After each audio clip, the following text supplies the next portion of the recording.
Essa Olimpíada ela é histórica desde o princípio, pelo adiamento, pela confirmação mesmo durante uma pandemia. Tínhamos que seguir uma série de protocolos, testes todos os dias, quando nós chegamos aqui no Japão, durante 4 dias, distanciamento a todo momento dos atletas. Ainda veio o veto ao público nas arenas, os espaços lindos, maravilhosos, e sem público. Então isso é um aspecto triste de uma Olimpíada realizada durante a pandemia. É o público que muitas vezes ali traz o ânimo, aquela temperatura, o clima, o ambiente para uma disputa esportiva, e isso a gente não teve aqui em Tóquio. Uma sensação muito estranha, mas necessária, porque estamos aí no meio de uma pandemia. Seria impossível ter torcedores nas arenas diante da situação, especialmente que o Japão vive com relação à Covid-19. Não teve nenhum caso positivo na delegação brasileira durante os Jogos. O Brasil não trouxe o vírus para o Japão e também não vai levar um vírus de volta para o Brasil. No momento que se fala de distanciamento social, que as pessoas passaram meses sem ter onde treinar, sem poder abraçar seus amigos próximos, os Jogos de Tóquio eles dão uma lição de humanidade, mostra assim que a gente tem como sair dessa situação, né? Talvez os grandes momentos que vão ficar na minha memória não são os recordes quebrados, as vitórias conquistadas ou os feitos esportivos.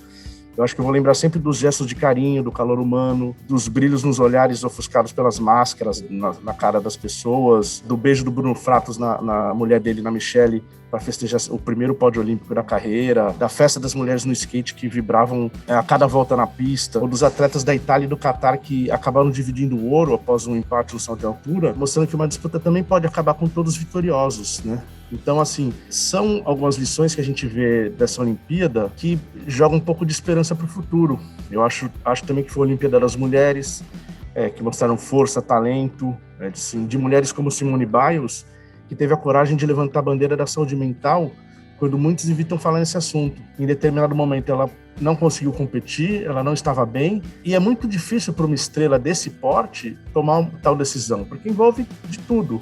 Envolve expectativa de amigos, de familiares, de torcedor, de comitê olímpico, de patrocinadores, dos próprios organizadores dos jogos. Quando ela para e fala, olha, eu não consigo competir, ela está passando uma mensagem também muito importante, que assim, qual o limite de ganhar a qualquer custo, né? Para que a gente vai tentar isso? Então, assim, talvez seja um momento de dar um passo atrás para ter prazer naquilo, porque é uma disputa especial, é uma festa do esporte que acontece de 4 em 4 anos, mas a vida não se resume a isso, né? A vida se resume a muito mais que isso.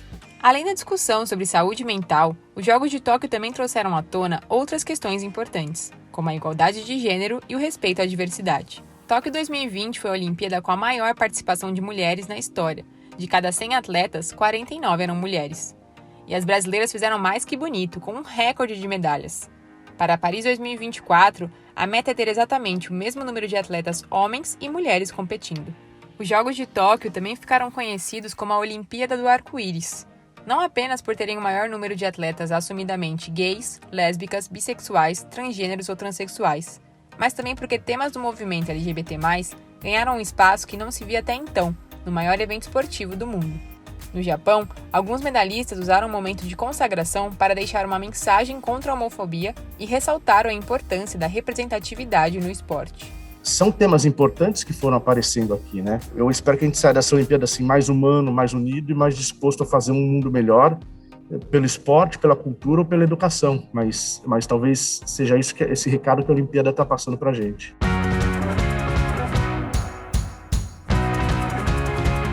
A participação da ginástica brasileira aqui nos Jogos Olímpicos de Tóquio foi totalmente surpreendente, espetacular e histórica, por causa da Rebeca Andrade. Ela terminou esses Jogos Olímpicos com um ouro, uma prata.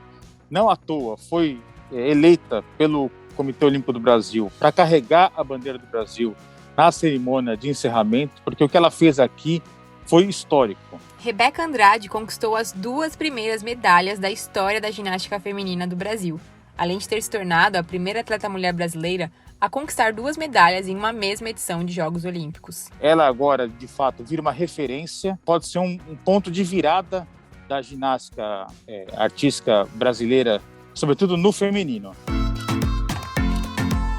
A entrada dessas novas modalidades no programa olímpico, como surf e skate, elas ajudaram o Brasil a bater um recorde na Olimpíada. Primeiro porque, assim, são modalidades que o Brasil vai muito bem internacionalmente nas competições pelo mundo, tanto surf quanto skate. O Brasil veio com atletas muito bons para cá.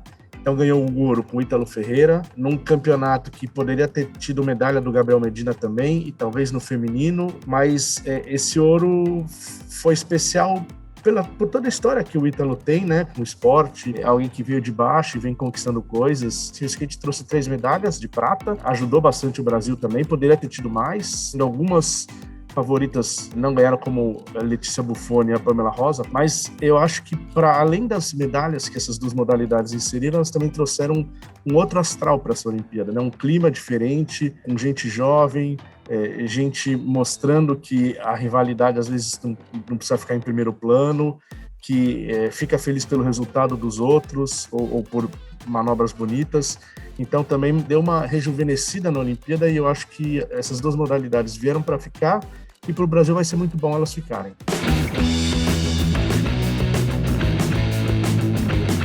Os atletas dessas modalidades, eles sempre usaram as redes para mostrar suas manobras, seus treinamentos, as coisas da vida deles que eles fazem.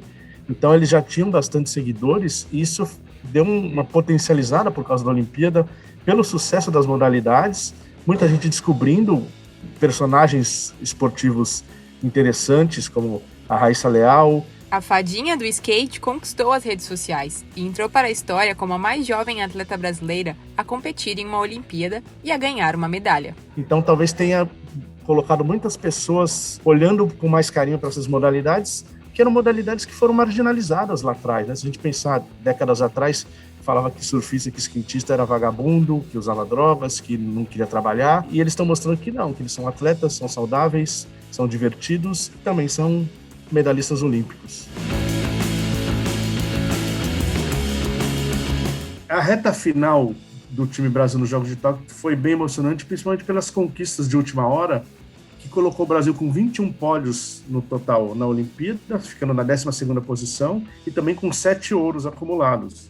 Então, o Brasil fez sua melhor campanha da história, num ciclo que é logo depois de quando recebeu as Olimpíadas em casa. Então, isso é um feito muito raro, só a Grã-Bretanha conseguiu, e agora o Brasil consegue ter uma campanha melhor na Olimpíada seguinte a que foi sede. É uma façanha, graças a modalidades como surf e skate, que entraram no programa olímpico, e que o Brasil é muito bom nelas. Então, tem que fazer um balanço, olhar para isso de forma positiva, como o Brasil se superando, mas também enxergando que essas novas modalidades ajudaram nesse feito, e que o Brasil precisa olhar também, então, para outras modalidades e tentar consertar modalidades que às vezes passaram em branco, que tiveram um desempenho abaixo do esperado, para sair mais fortalecido para Paris 2024, que chega mais rápido, né? Em 3 anos já tem a próxima edição. A seleção feminina de vôlei chegou aqui em Tóquio desacreditada, muito longe da lista de favoritos, mas terminou a competição como vice-campeã e com a medalha de prata no peito. Foi uma campanha surpreendente, que ainda teve o caso do doping da jogadora Tandara, que acabou abalando o grupo momentos antes da semifinal, mas as garotas conseguiram surpreender com raça, com vibração, desbancaram equipes favoritas e chegaram até a grande decisão com os Estados Unidos, quando não conseguiram fazer um jogo de igual para igual e acabaram perdendo por 3-0. Mas a maneira como a equipe foi se desenvolvendo ao longo da Olimpíada é se destacar e enche, inclusive, o técnico Zé Roberto de otimismo para o próximo ciclo, já pensando em Paris 2024.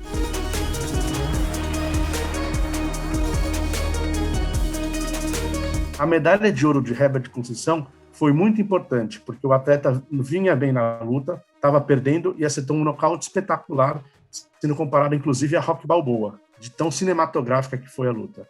Já a Bia Ferreira era um pouco mais favorita, mas acabou perdendo por uma atleta irlandesa e ficou com a medalha de prata. E essas 2 medalhas foram bastante comemoradas, assim como a medalha de ouro do Isaquias Queiroz, da canoagem velocidade. Ele é um atleta muito bom, muito forte, era um dos favoritos para a prova, mas ele fez uma competição tão boa, que a vantagem dele não deu nenhuma margem para sustos, ele até diminuiu um pouco o ritmo no final e conquistou uma medalha de ouro que ele tanto esperava.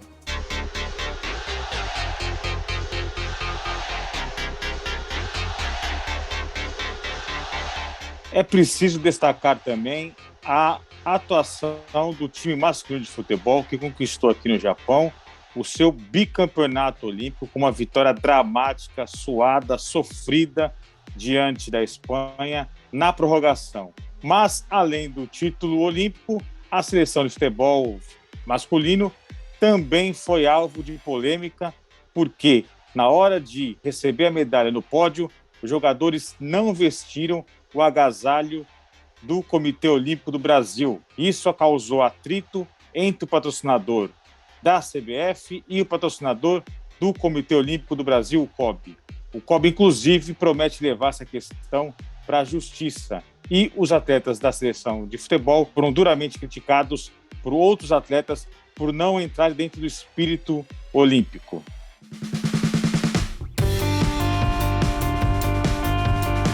A atuação da natação brasileira aqui em Tóquio marca uma recuperação da modalidade depois do fracasso nos Jogos do Rio, quando o Brasil não conquistou nenhuma medalha. Aqui no Japão foram 2 pódios, primeiro com o Fernando Scheffer na prova dos 200 metros livre, uma surpresa, o bronze conquistado por ele. A outra medalha foi conquistada pelo Bruno Fratos nos 50 metros, a prova mais rápida da natação. Bruno Fratos é o principal nadador do Brasil hoje. Essa medalha era uma obsessão para ele. Desde o 6º lugar que ele ficou no Rio de Janeiro, ele passou os últimos 5 anos treinando, só pensando nessa medalha, só pensando em um lugar no pódio aqui nos Jogos de Tóquio. A treinadora dele é a mulher dele, então ele ficou treinando exacerbamente, pensando só nessa medalha, fruto do trabalho incansável de alguém que busca um objetivo.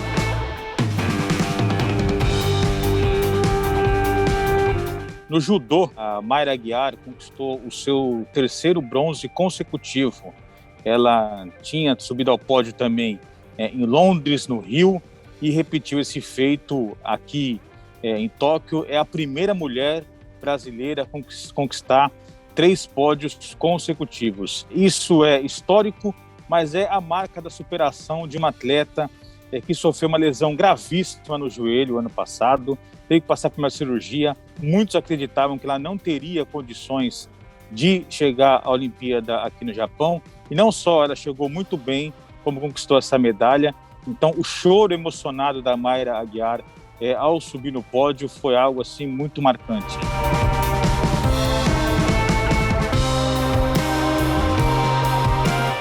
Entre as decepções da delegação brasileira aqui em Tóquio, a gente tem que, logicamente, destacar o vôlei de praia. O Brasil sempre foi uma potência no vôlei de praia.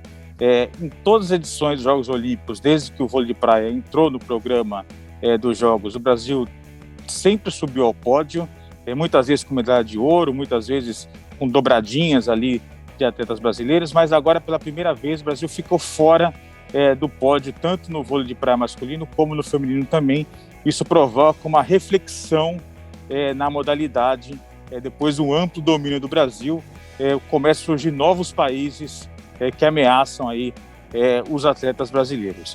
E outra modalidade que a gente pode colocar como decepção também foi o futebol feminino.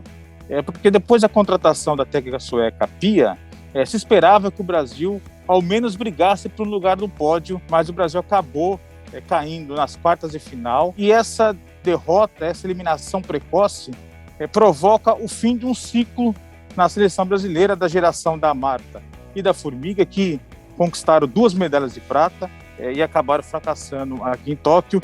Então abre espaço para uma nova geração de garotas mais novas que vão tentar em Paris 2024 o inédito ouro para o futebol feminino brasileiro.